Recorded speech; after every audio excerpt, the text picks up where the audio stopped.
Do any of you guys have experience in playing fantasy basketball?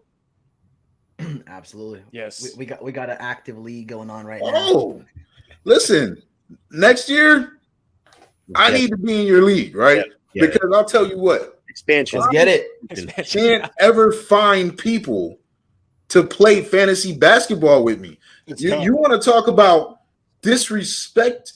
We talked about disrespected players. This is a whole disrespected forum.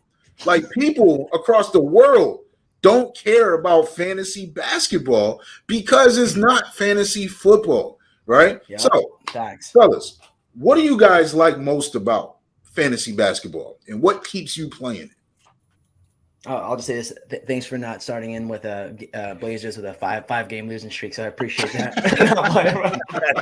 I'm fine. But honestly, man, I think you said it right. You literally said it right, and why we pivoted and rebranded to the dual strictly hoops, because we want to own this space that's kind of like uncharted territory. Because like you said, podcasts, YouTube channels, all that good stuff, all fantasy football, right? Like there's commercials on this stuff, right? Yeah. Ads, all that stuff. So Rainey and I, we're trying to take full charge of this space that, like you said, isn't really a household name. But Rain, I'll let you chime in, man, because there's a lot I can talk about right now. Yeah, I think we want to make fantasy basketball as popular as fantasy football, because there's even some people that don't really watch football, like that are in a fantasy football work league, right? And they'll join. So we want to do the same thing for fantasy basketball. I think what I really enjoy with fantasy basketball personally is that some players that I might not watch on a nightly basis, like I'll throw out, like, I don't know, Darius Garland, right? Or Evan Mobley, or even just the Cavs in general. Wendell Carter, bro. Wendell Carter, DeJounte Murray, right? We can keep going down the line. But these players that normally I don't watch, like, it's cool to see, like, these guys are ballers. Like, we forget this is the NBA. There's a lot of good players in NBA. And, you know, if you just watch the nationally televised games, you don't really get to see a lot of these guys all the time. So I think for me, because I'm just a hoop head, like that's my favorite part about fantasy basketball.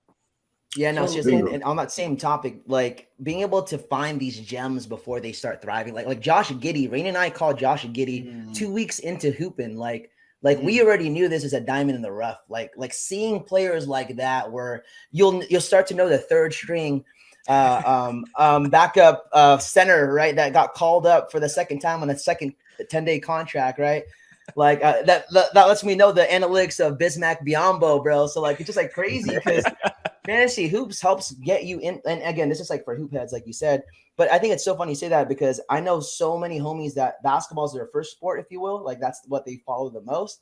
But they have like 5 fantasy football leagues. But then when I'm like, oh, you're trying to join our league, it's just like, all right, like let's get it.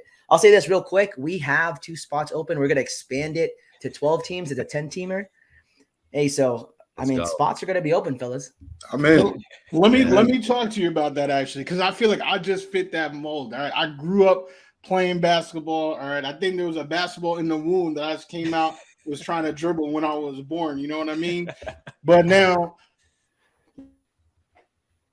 but now, you know, we talking about what fantasy sports I'm playing. I am in 4 fantasy football leagues. Okay. But I'm in 0 fantasy basketball leagues. So let me tell you what my 2 biggest challenges are, and what would the duel say to my 2 big challenges? So number 1, I think fantasy football is, you know, pretty standardized with the scoring. There are like different, right? There's like standard or like PPR, but any way you slice it, if someone off the street asks me to play fantasy football, I know that Patrick Mahomes is a good pick. Okay. But in fantasy basketball, the scoring could be all different types of, it could be categories, it could be totals. Now, when you go to the categories themselves, are we doing 3-point made percentage, or are we doing rebounds, assists, turnover? Like, you have no idea. Like Russell Westbrook, someone who gets triple doubles all the time, could be fire. But if it's one of those percentage leagues, then he's trash. So it's like a whole lot to learn. That's like a huge disadvantage, that, you know, fantasy basketball, the scoring could literally be anything. And obviously, number 2, for those work leagues, I mean, hey, you know, you just got to make sure you set your lineup by Thursday. That's it. You sit about Thursday. Maybe someone gets hurt. Friday someone has the flu. Of course, these last 2 years, someone has COVID. But like in the NBA, that's every day. Everyday maintenance. So what would you say to people that are worried about those two things when they trying to get into fantasy hoops? Hey, Rain, I'll get the first one. You want to get the second one? Yep, you read my mind. Go ahead. Oh, yes, sir. Man, I got that dual connection, bro. I swear. It's funny. Will was like, "Hey, are you guys in the same room?" And like, imagine we just like pop up or like right next to each other. I don't know why. I think that's so funny. Oh yeah, he's right here, bro. Like, I think that's so funny, bro. That's how it feels like though. Like, that's my guy. Anyway, so I'll bring up the scoring because I am the commish. Like, I'm not trying to brag. I'm not trying to say like Adam Silver, man, flex. Don Woj, but no, so the reason why I bring that up is you want to make it a democracy. Now you want to make sure everyone that's a part of the league like agrees. So I always make sure that I let the Rain can hopefully vouch this. Let everyone vote on it. So I'll start off by saying what we use, like the scoring. So it's head-to-head scoring, right? And just real quick for those, because to Will's point, we're trying to bring this in as a household name. So for those of you that don't know what head-to-head scoring means, is there is a point percent, like a point, right? So value per each statistic, right? So there's positive and negative. How I'm going to simplify this is if you've played fantasy football, we try making our league head-to-head scoring as similar as possible to fantasy football, right? Because when you throw a touchdown, that's what 4 points. If you catch a touchdown, 6 points, right? So like same concept with head-to-head scoring. If you shoot a 3, that's 3 points. If you miss a 3, that's -1. So we try to make it an easy transition if you're used to playing fantasy football to make that transition, because as we know, like you mentioned a really good debatable player, right? With Westbrook, my bad. I didn't mean to do that. Westbrook. I swear I did not mean to do that. You're not tolerating that no more. Anyway, the fact that Russell, I'll make it easier. And it's a good segue in a second. Russell, right? Russell brings a triple-double, so that's an additional, again, based off your commissioner, based off of your pointing system, that's an additional 6 points. So it is one of those things that if you know that he can pad stats, right? If you know that he's a walking double-double, really quick pro tip, like stack up on big men because high percentage, rebounds, and scoring, right? So it's one of those things that if you follow hoops, like it'll organically, you'll be able to hopefully thrive within a couple go rounds with playing fantasy hoops. Ray, what you got, bro? Yeah, for the second question, I mean, I will say having a fantasy basketball team is like having a part-time job at times. Like, let's be like, to be real. But in terms of, for football, you're right, Woody. Like, all you have to do is you have to check before the Thursday night game, set your lineup, and then you're good for the week. Now, actually, for fantasy basketball, there are features like that where you go in Sunday night or even Monday morning. You could say, hey, I want to set my lineup for the week, and then you can set it and forget it. But the thing is with fantasy basketball is that, especially with this season, with COVID and everything that's going on, injuries, right? You have to know who's on the waiver wire. Like you literally have to be on the waiver wire every day. Like that should be part of your morning routine when you wake up. If you're in a fantasy basketball league, you got to look at the waiver wire.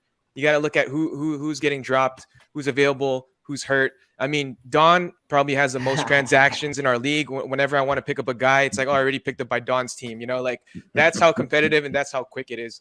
But I think it is fun, right? Because like this season, Lance Stevenson was picked up, right? Like, the last time we seen him play was a while, but that's the type of thing. Like if you are, not even just like a hoop head, but if you want to become a fan of the game, a fan of basketball, I think, fantasy basketball is the way to go. And like Don said, we try to make it similar to fantasy football. So that way the transition is a lot more easier than being overwhelmed with like, oh, field goal percentage, oh, 3-pointers missed, 3-pointers made. It's the exact same thing as fantasy football. There's a lot of stats there too. So try to make it easy. One last thing about like how big your league is, right? Because sometimes you're in a 16-team league, right? And then 4 or 5 of them are check it out, right? Yeah. So I make sure it's almost like I go through auditions. Like you have to be serious about this because if we catch you like not sitting your lineup, I'm not gonna invite you next year. I'm gonna make sure that you're dedicated, and that's what makes it fun, bro. Yes. Like the seeds 1 through 6 is like 2 through 6 is like separated by like 1 or 2 games, so it's crazy. But Rain's right. I always have that alarm at like 12 a.m. so I can sneak. This is me, guys. This is me. And then I set that alarm. It's nighttime. I set that alarm stealth mode, and then there I go. I swoop on those players. There you go. My girl's like, "What are you doing, bro?" I'm like, "It's waiver wire." It's waiver wire time, right? No, that's great. These 10-day contracts are happening right now. Literally, bro. Yeah. Like, go back to sleep. Yeah, 10-day contract. That's how. I think you guys actually nailed it for me because I haven't been in a fantasy basketball league. This is the third straight season. I was always the commissioner, but I got tired of chasing people down, and then they're not. People they don't ever touch their lineup, and it's like me and two other people that are like committed, and it just gets played out. So I haven't played it, but one of my favorite things about it was, like you said, your words. If you're a hoop head, you're doing yourself a disservice by not playing fantasy basketball because you miss out on certain things. Like, for example, this year, DeAndre Ayton was out. McGee was out. Suns acquired Bismack Biyombo, and he just went on this tear of games where he was getting double-doubles. He was blocking shots, and, like, you can't get hype about that unless you have him on your fantasy team. And if you love basketball, you don't even have to be a Suns fan. But if like Bismack is winning games for you, you're like, yo, Bismack Biyombo is doing the thing. Right. And you feel more connected to the league. It's the same reason why people play fantasy football.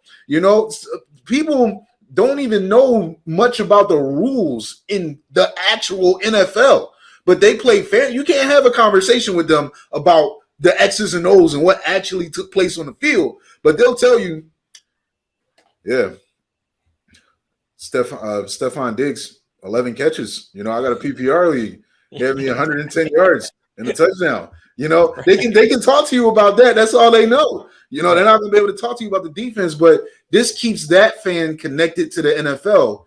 It can do the same in the NBA, and I think it's phenomenal that the Duel is on the job to represent fantasy basketball. Ladies and gentlemen, they only got 2 spots left, and I'm taking one of them.